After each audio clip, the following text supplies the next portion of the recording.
If you helped out in a garden as a kid, you remember that sudden panic when your shovel accidentally split an earthworm down the middle. You actually just created two separate living worms. It sounds like a neat trick, but if you take a close look at the anatomy of an annelid, you start to wonder if that playground rule actually holds up under a microscope. The truth about animal regeneration operates on a strange biological spectrum. It varies wildly from species to species. The specific axis of the cut determines everything that follows. This diagram demonstrates a lengthwise cut, straight down the longitudinal center from head to tail. If a worm is split this way, it loses all ability to regenerate. The organism faces total, immediate systemic failure and dies. But an alternative geometry exists, mapped out here, the widthwise cut. This is a perpendicular strike directly across the segments of the worm's midsection. A horizontal slice places the organism into a potential survival zone. Immediate death is off the table, and healing becomes a physical possibility.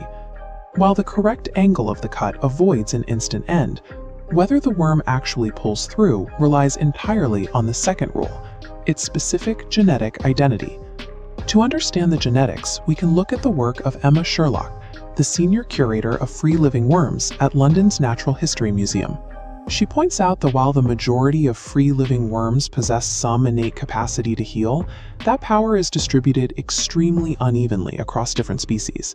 If we apply this to the standard earthworm from the backyard, we see exactly where those biological limits kick in. When sliced widthways, an earthworm can often regrow a lost tail segment.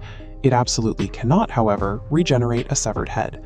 But some species push cellular repair to its absolute limit, possessing traits that earn them what Sherlock calls the Wolverine Award for Best Regenerative Powers. That title goes to an aquatic organism known as the planarian flatworm. For elite regenerators like the planarian, massive structural damage doesn't cause a fatal error. The trauma acts as a mechanical trigger, initiating complete cellular cloning. Returning to the garden shovel, does cutting a worm in half give you two living worms?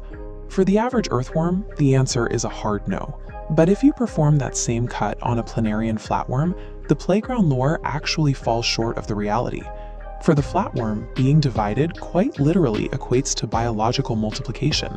You chop it in half, and you get two identical flatworms. This extreme regeneration is a highly specialized evolutionary adaptation, governed by a very specific genetic profile, rather than a universal trait shared by all invertebrates. It's a clear reminder that treating backyard wildlife like an impromptu science experiment based on rumors is a quick way to harm an animal that lacks these specific abilities. Nature's actual survival mechanisms don't need our exaggeration.